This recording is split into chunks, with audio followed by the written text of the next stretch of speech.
When most parents hear the word consent, they think teenagers, dating, sex, and big awkward conversations. But consent, it actually starts much earlier than that. And no, that does not mean that you're going to be teaching toddlers about sex. Not at all. This is actually about something much more basic and much more practical. And this is where people often say, just wait, or they're too young to learn about consent. And look, in my work in sexual health and with the families I've supported over the years, waiting is usually where things get trickier later on. I'm autistic myself, and I know what it's like trying to navigate consent without clear early foundations. And consent doesn't just suddenly switch on at a certain age. It's a skill that's built slowly with kids, especially for autistic kids who rely on clear, repeated, predictable rules. So, this isn't about rushing ahead, it's about starting in the right place for your child now. So, consent, it is not a sex talk. Consent is basically agreeing to something. And toddlers already practice consent every single day. And this matters even more for our autistic and ADHD kids because they take words literally and they expect consistency. And once that's clear, it becomes much less easy to see what consent looks like at this age for our kids. So with toddlers, consent looks pretty ordinary. It's asking before you touch or help before bathing, before dressing, and before wiping, their butt during a nappy or diaper change. It's saying what you're about to do. And then it's about pausing and actually waiting for a response. And then you accept that response, whether it's a no, a wait, or a different choice, or just no response. And look, I've seen this work again and again with families, not because it's clever, but because it's predictable. So it's simple. Which shirt do you want to wear today? Do you want to wear the red shirt or the green shirt? Allowing them choice.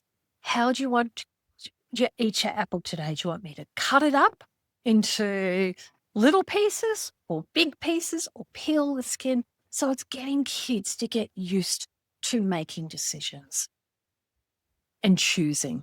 Those little things can have a huge impact. Now, this all sounds simple until affection starts to get involved. And this is where many parents feel stuck. A lot of parents worry that by teaching their child about body safety and consent, that they're being rude or being difficult and that they should hug relatives. And I've had this conversation with many families and I've lived it as a parent too.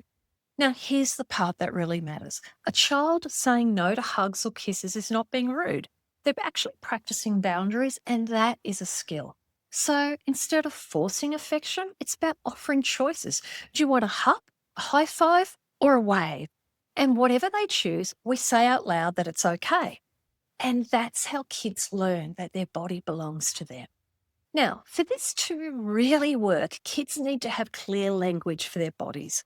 So we name body parts with real words, and that includes the genitals. So we do it calmly and casually, no whispering and no silly nicknames. So it's about using words like penis, vulva, vagina, bottom. And look, after decades in sexual health, I can say this quite happily that kids aren't harmed by accurate word. I've never seen them harmed by knowing anatomical terms. But I have seen them be harmed when there's confusion and there's also shame as well around bodies. And neutral language keeps bodies boring and, boring. Go back to that neutral language. And talking in a neutral way, an everyday way around our bodies, it helps to keep bodies boring and everyday. And that actually means safety, which is super important. Once kids have words, they need clear rules about where things belong. So touching your own genitals is okay. It's private and it's not naughty. Private places are things like the bedroom and the bathroom. And we repeat this often and use the same wording every time. And with autistic kids, they don't learn safety through hints. They learn it through consistency and clear messaging. So those clear, boring rules, they help to reduce that confusion. And confusion is where risk creeps in and kids start to be unsafe.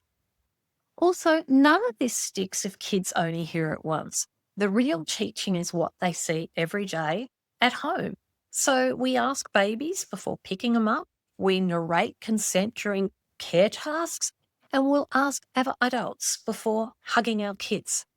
So this is something I teach parents again and again, that consent isn't a lesson. It's actually the environment our kids are growing up in.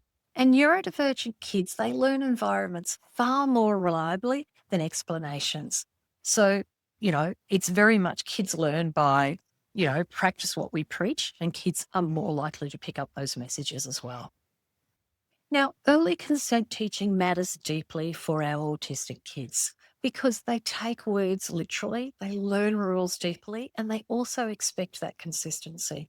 When consent is taught early and it's repeated often, it builds confidence in saying no, builds their trust in caregivers, and also with implementing safer boundaries later on.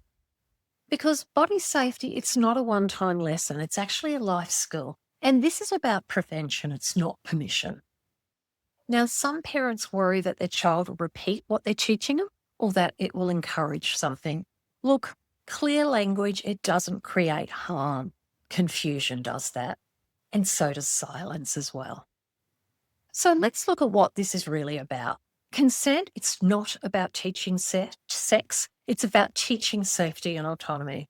And look, you don't need to do everything at once in regards to the consent conversations. Pick one consent message and use it every day, or one habit. It's about short, calm moments that count, and this is how consent starts, long before sex is even a thing for them. Now, this video, it's actually a part of there's there's 4 videos in total about this, and it's about consent for autistic kids because consent has to be an ongoing conversation as our kids grow up. So in the next video, we're going to move into the school age kids, which is where independence, mixing with their peers, and social expectations start to grow.